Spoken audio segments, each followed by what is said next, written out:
Hello everyone, it's me, your average bonehead, Jay. Paper Mario, one of Mario's more interesting spin-offs, for multiple reasons. What was originally one of the main pillars of the Mario RPGs, with 3 great games, kinda fell off in quality when they decided to make Sticker Star a bad game, and after that, it's been slowly trying to get back on its feet. My history with the Paper Mario series goes like this. My first game was Sticker Star. Yeah, I know, I'm starting off with the really good ones. And honestly, I have no idea how as a child I was able to get through that game without a guide, because I can't even do it now. I guess that's what happens when you make a turn-based RPG with no experience points and consumable items as your attacks. And make it so the keys to your cryptic puzzle are also set attacks. This game sucks. Afterwards, I played its direct sequel, Color Splash, the 5th game in the series, and while it shares a lot of Sticker Star's problems, I actually kinda like this one. It's not the worst thing ever, but still a far cry from what the series used to be.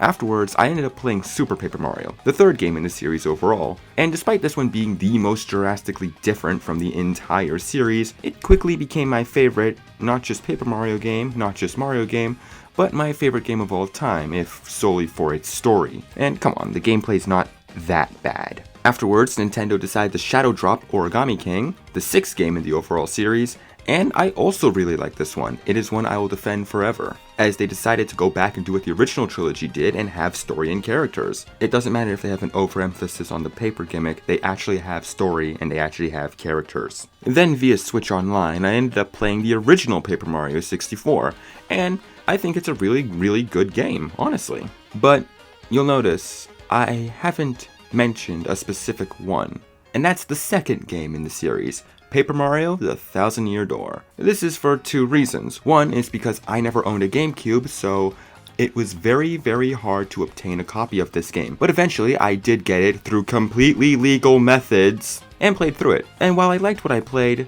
there were little things that annoyed me, and what caused me from really liking it is my actual second reason.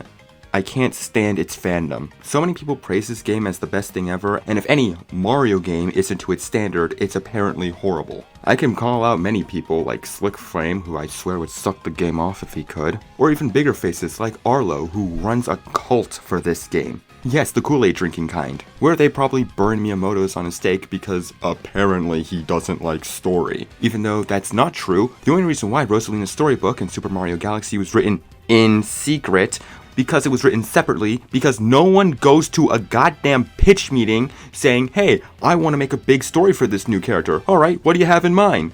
I don't know. Meaning this godforsaken Muppet reject is an idiot who doesn't understand how game development works despite it being his job to know and report on this stuff, or he's a pathological lying son of a—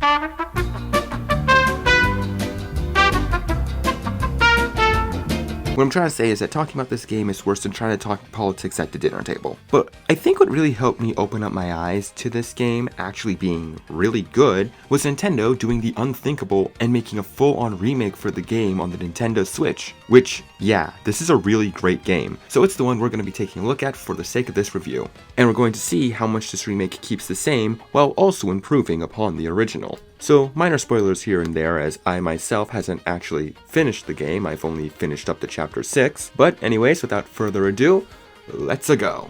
Going over what's still the same, the story. It's basically just it's a mad world.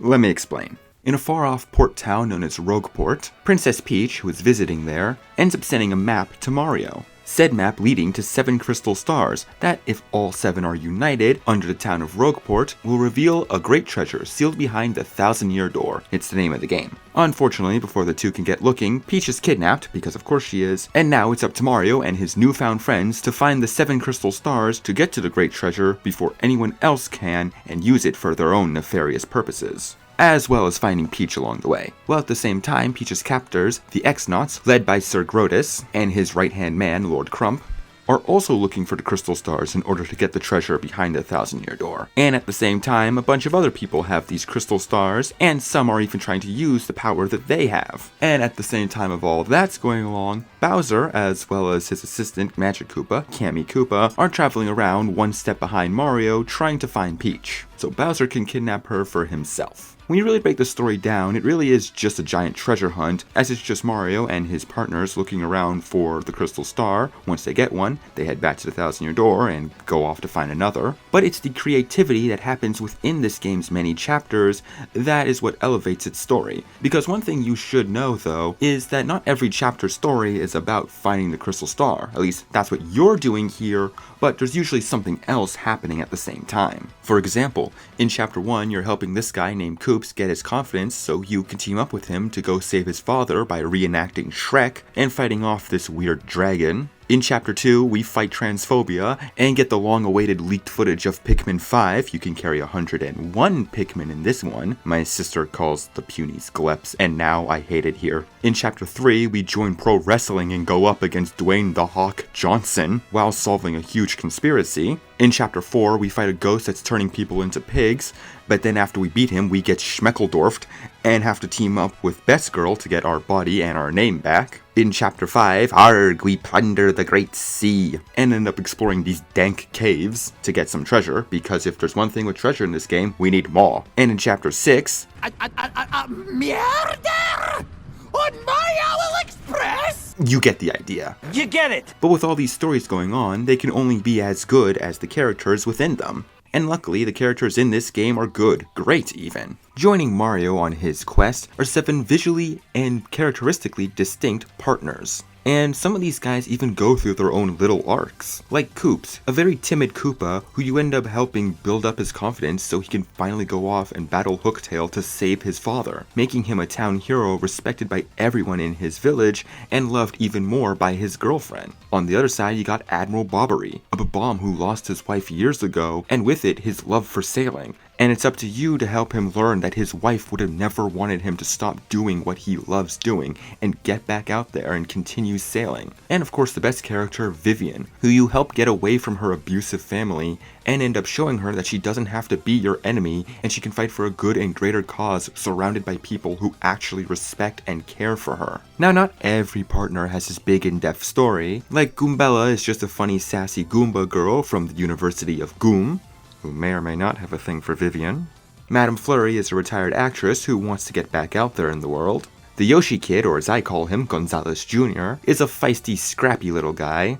And Miss Mouse is a funny badge thief who you run into a few times before you unlock her as one of your partners, as she knows you can find badges for her. Is it weird that I read her lines with a southern accent? The side characters are great too. You got Cesti, who you accidentally break her contact lens, but after you get her a new one, she ends up cooking food for you, while still consistently insulting you. You got the cute little punies that you end up helping out. Toadette and Toadsworth have great, albeit little roles throughout the story. Koops' father's enthusiasm for his son gives me so much joy. Everything with the Pianta Mafia is just peak comedy. You got the box ghost that keeps cursing you, thinking he's making your life worse, but ultimately just unintentionally helping you out. You got my boy Professor Frankly. The Traveling Sisters 3, as well as the Waitress Toad, are some of the most adorable toads I've ever seen. Oh, and how can I even begin to forget the best character in the game, Pennington? And of course, I can't forget Flavio. I hate this guy so much that I actually love him. Just so many great and likable characters you'll meet along the adventure. As for the villains and bosses, the boss characters are kinda hit and miss for me, as most of them are kinda just one note, aside from ones like Grubba, who has his whole wrestling conspiracy thing going on, and Dupless, who ends up stealing your body in Chapter 4, and after you beat him and get it back, he ends up running off and joining the Shadow Sirens after Vivian leaves them. Speaking of the Shadow Sirens, even though I feel absolutely horrible for how Beldum treats Vivian, it is still kinda funny. I know I'm horrible, but still, Marilyn, you also gotta get away from this woman. As for the ones they're working for, the X-Nauts, Grotus is a decent villain and the X-Nauts are funny foot soldiers, but this entire team is being carried by Lord Crump. This dude is absolutely hilarious. He's clearly one of those characters who tries to take himself more seriously than the world will let him, and the antics he gets involved in are just some of the funniest things ever. But while I do think the X-Nauts are great and entertaining villains, I still kinda prefer Count Bleck's gang from Super Paper Mario, and even the Legion of Stationery from Origami King. This is just personal reasons. But while we're talking about the X-Nauts, let's talk about their prisoner, Peach. The Paper Mario interpretation of Peach, at least in the original trilogy, is probably the best interpretation of this character, as the first 2 games gave her little segments in between chapters where you can actually play as her and get her whole insight on what's going on, as she's kinda helping Mario from the sidelines, all leading up to her best interpretation in the entire franchise, Super Paper Mario, where she ends up joining you as a main playable character. So since we're in the middle ground here for Thousand Year Door, I actually like Peach a lot in this game, as she retains her sweet, kind, helpful personality and willingness to help people who may or may not be trustworthy, but also still always willing to speak her mind and not really liking to take shit from people. As throughout these segments, Peach is figuring out bit by bit what the X-Nauts even need with her, leading to some pretty funny spy espionage scenes. Alright, now how can I make a bunch of people hate me instantly? Got it. I don't really like tech. I get what they're trying to do, it's a basic robot learning to love thing, but I'm sorry, I just don't care about this story that they're trying to do with Peach and Tech. The dialogue between them, honestly, to me, is just so boring and played out. I do not give a damn. And a personal reason why is, as a person who greatly loves Mario and Peach being together, I kind of find it very annoying how much Nintendo likes to tap dance around their relationship, as well as Daisy and Luigi's. So because of that, there is zero chance in a figure skating hell that I'm going to care about any random romance subplot they pull out their asses that has nothing to do with the 2 of them being together. Luckily, they do kind of have a lot of Peach and Mario moments throughout this game, so it does quench that thirst, but I'm sorry, I will never care about this bootleg HAL 9000. Bro got deactivated after chapter 6 and I felt absolutely nothing. Bye bye, hope we never see you again. But to be nice, after chapter 3, when they finally stopped pushing that whole love thing down our throats, I do end up liking the Peach segments more and more for the fun spy espionage gameplay, and because I really do like Peach's personality in the first 3 Paper Mario games. You'd think with how much fans gassed this game up, you'd think they'd take notes on how well Peach was written in these games, and not make a huge fan comic that you can actually pay $50 for that has Peach acting like a shallow, selfish asshole for no reason, but let's not worry about that. Instead, let's talk about how Bowser and his Magic Koopa assistant, Kammy Koopa, are the best duo ever. These guys are on another level of hilarity throughout this game, as Bowser is consistently trying to insert himself into the plot, and Kammy's there to be his unfortunate punching bag. The hilarity levels of the antics these 2 get into is surpassing god tier levels of comedic writing. Basically, the best way I can put it, they're basically Yzma and Kronk if Yzma was Kronk and Kronk was Yzma. If that doesn't explain to you the level of hilarity we get from these 2, I don't know what will. Moving on to things that are still the same but feel slightly different, the gameplay. The general feel of the gameplay is relatively the same in this version compared to the original, though it does feel a bit smoother. You can definitely tell they were using Origami King's engine when making this game. Right off the bat, when you start the game, Mario has his jump and his hammer. As you go along and meet your partners, they themselves end up having extra abilities that you can use. Like Flurry can blow away obstacles to uncover new areas, Vivian gives you the ability to hide, and Admiral Bobbery can explode, uncovering new areas. On top of that, Mario himself can gain new abilities when he uncovers the aforementioned box ghost, and it gives him quote-unquote curses that ultimately end up benefiting us, giving Mario more papery transformations, like turning into a paper airplane or a paper boat. And all of these are to help traverse the world in more unique ways. On top of that, you also upgrade your jump and hammer by finding these non-cursed chests along the way that have these special items in them, and Toadette will give you a tutorial on how to use them, giving you a ground pound and a stronger hammer, amongst other things. But it's an RPG. How's the turn-based combat? Great, actually. I really warmed up to this game's combat because after playing this remake, I love it. Like most RPGs, you and your enemy take turns attacking each other, but one thing that I love about this is the action commands. Whether you select your jump or your hammer, you'll have an on-screen command for when you attack, and you have to time your button presses or moving of the joystick in order to deal maximum damage. And then when it's your enemy's turn, you have the ability to block, dodge, or super guard to counterattack. I always love when an RPG gives these options. It makes the battles feel much more involved. Rather than just selecting attack, your character attacks, and then the enemy attacks. On top of that, you also have your partner, as they act as an extra move on your turn, where they have the ability, like Mario, to use items or attack the enemy, and they themselves have their own slew of action commands. And with your partner, you could swap over who goes first because they will be more likely to be attacked by the enemy. So this can lead to some great strategy if, let's say, Mario is weak and you want your partner to be the ones to take the hit for Mario, so you can heal on the next turn. And for even more options, after retrieving one of the star crystals, they give you a special ability that you can use that do all sorts of things, whether it be screen nukes, healing, or buffs for Mario and his partners. On top of that, you've probably noticed the stage show gimmick. Yeah, battles are presented on this stage, and of course, because of that, if you, let's say, use stronger attacks, there's a good chance it will cause things like the background to fall over, the lights to fall from the roof, or will cause lighting malfunctions that will do damage to the enemies. And on top of that, the audience themselves are important, as they will sometimes throw healing items at you,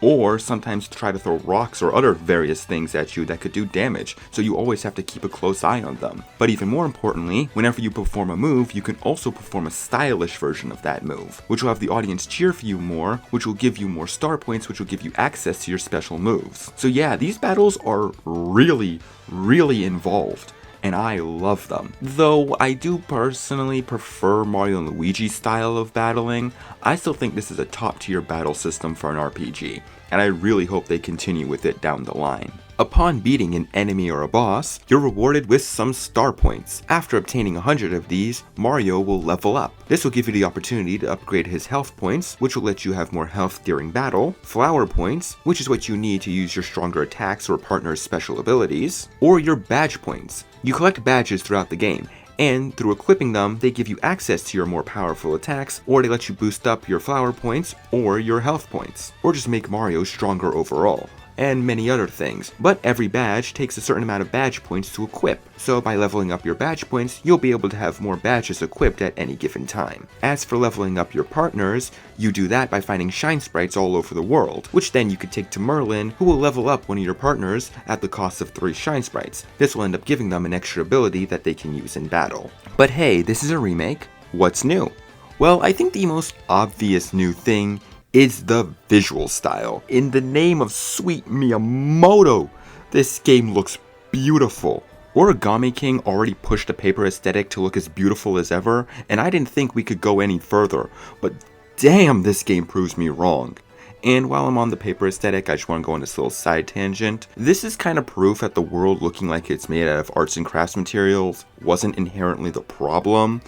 It was just the hard focus on it. I think for any future Paper Mario games, they should continue with this remake's art style, while letting it be a truth of the world that yes, it is a world made of paper, but that's not really what the plot's about. I think that would be the best of both worlds. And don't even get me started on the white outline stuff. Let's just say that the white outlines never bothered me. I thought they looked nice enough in the 2 games they were in, but I do kind of prefer the more puppet animation and layered pieces of paper that they go with for this game, and I hope they just continue with that also going forward. I don't need any more controversies. But while we're on the topic of visuals, while this isn't really a new thing, I am very happy that they kept all the designs from the original completely intact. Unfortunately, when Mario & Luigi's Superstar Saga and Bowser's Inside Story got remade, they kinda scrubbed out some of the more original designs unless they were a very important character, and everything was once again meant to look in line with the new Super Mario Bros. Games. Luckily, when they remade Super Mario RPG, they decided that, hey, maybe we should keep all the unique designs, and I'm so glad that mentality stayed when it came to this game. In fact, they made more characters, like the Battle Master Toad, who also serves as a tutorial for learning the action commands and the stylish moves. On top of that, there are just many new characters in general, usually just side characters, and most of them are new Toads, but they are Toads with unique designs and names. And look, there's even this mouse guy over here named Ian Famous, a new character with unique design and new clothing and a name and reason for existing. It just feels great. And on top of all of that, every single character in this game now has animations. Yeah, in the original, most of the background characters and even your partners didn't really have that many animations. Your partners didn't even have back sprites. But in this game, now everyone is as expressive as they are in the modern games, and I love it. It makes this world that already felt big and expansive even more real and lived in, despite it all being made of paper. The music, oh my god, it's beautiful. I love how they improved this game's soundtrack. The remake's music is so good. It really helps improve the tones of each area. Of course, you have the ones they kept relatively close, like the Petal Meadows theme.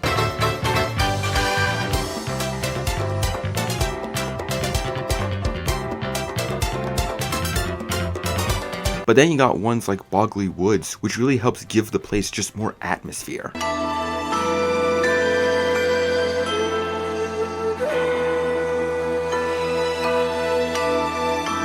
But then you get ones like Glitzville that completely changes how I look at this place for the better.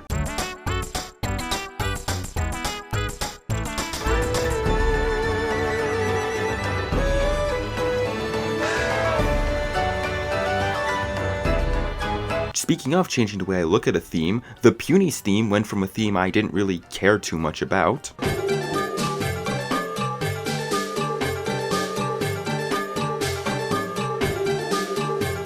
to honestly one of my favorite side character themes.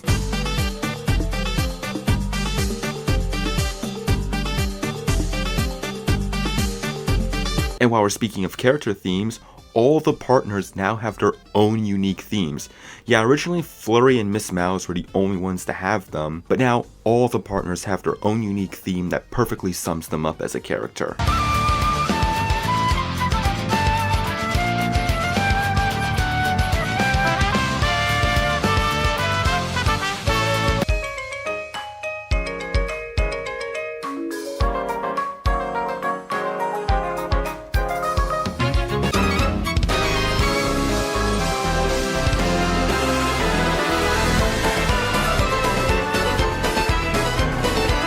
The boss themes, however, were pretty well recreated, but they did add in extra parts to them, and I think they're great. My two favorites are for the battle against Mongus von Grapple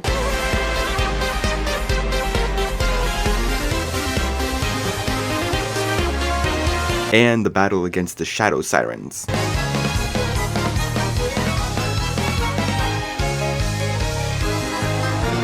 And once again, speaking of battles this time, I'm so happy they took a page out of Origami King's book and made it so that each area has its own unique version of the battle theme. Of course, Chapter 1 has the normal battle theme,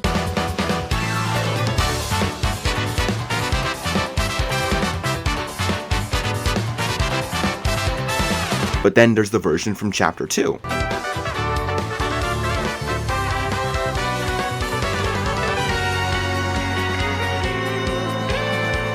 Or the version from Chapter 4.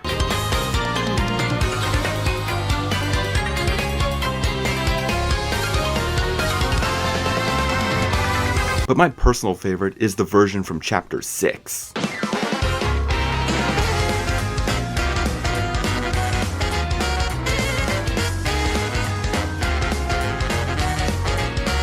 Personally, I think the music in this version is infinitely better than the original. In fact, it turned probably my least favorite Paper Mario soundtrack into one of my favorites. Though, for anyone who does prefer the original soundtrack, don't worry. There is a badge you can buy pretty early on that allows you to listen to the game with the original soundtrack, and it only costs 1 coin, and it doesn't cost any badge points to equip.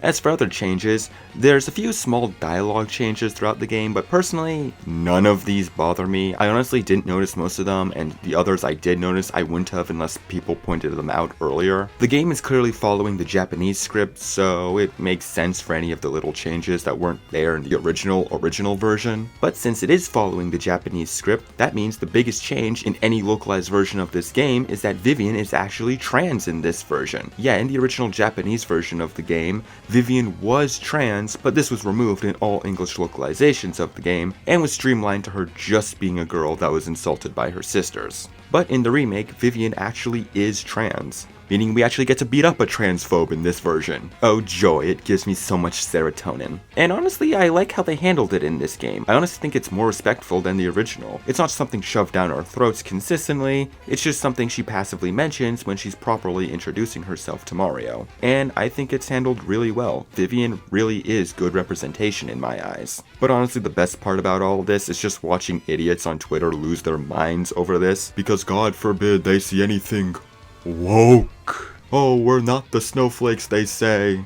It is actually hilariously pathetic. But moving on from that to other substantial changes. There's just a few quality of life improvements to make it so that this version of the game plays better than the original. Keeping track of your collectibles is much easier, as now when you look at the map, you can see a percentage in each area that you've explored, how many shine sprites and star pieces you've actually collected. Switching between partners is much quicker now, and the game also gives you better tips for when you get stuck. The Pit of 100 Trials now allows you to retry from the floor you died on, and honestly, to me, it's not the biggest deal. It does make it a lot easier to get through, though I do admit that if they made it so that if you did choose to start from floor 1 again, and did manage to make it down without having to retry from the floor you left off at, that you got a better reward. I think that would have helped balance things out a bit more. But in good news that everyone can agree with, the backtracking in this game isn't painful anymore.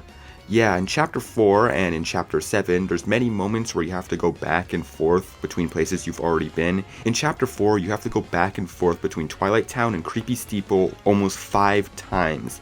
They managed to make it so you only have to do that twice, as after you figure out Dupless's name, there's a warp pipe that will take you straight back to Twilight Town and then straight back to Creepy Steeple. And once again, taking a page out of Origami King's book, there's a pipe room you can go to that grants you access to every main area after you've completed them. So I know this will make the hunt for General White much easier. And on top of all of that, there's even little bonuses that you can get in this game. By finding all the star pieces, now they end up granting you the ability to look at concept art for not just this game, but the original too, as well as unlocking a music gallery, which also, fun little fact, if you have the Nostalgic Tunes badge equipped while going into the music gallery, you can actually listen to the original versions of the songs. With all the big and little details they added into Thousand Year Door, it honestly makes the original look like a tech demo, and I mean that in the best possible way. So, for my conclusion, well, I'm happy to report, and you'll be happy to hear, I love Thousand Year Door now.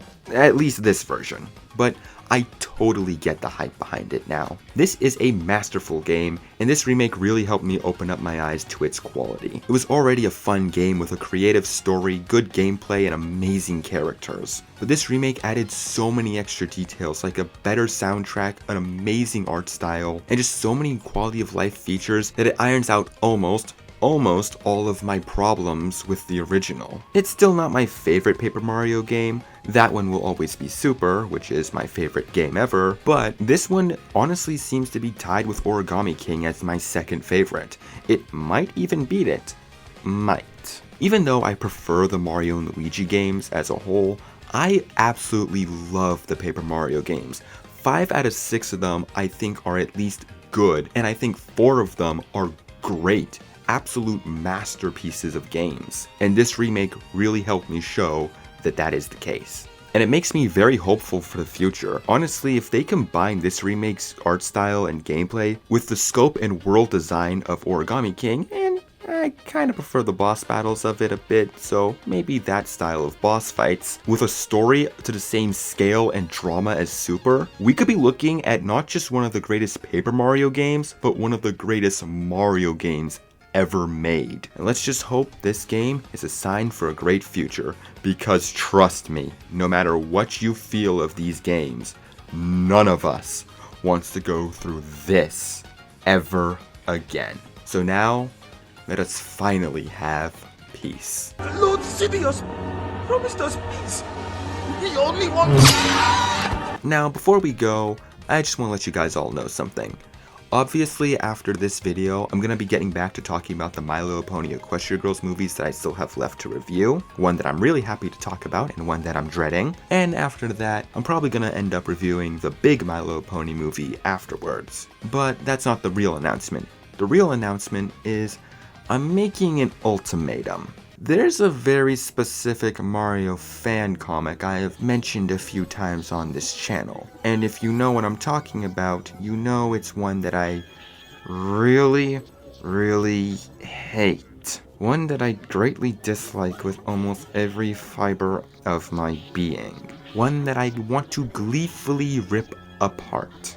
So, all I'm letting you guys know is that eventually, once we reach the big 2,000 subscribers, I think that would be the perfect time to finally tear that pathetic excuse for a fan comic anew. So, stay tuned for that. But for now, I'm your average bonehead Jay, and if you're not playing the Paper Mario The 1,000-Year Door remake, you're gonna turn into a Goomba. And I wish you all good night.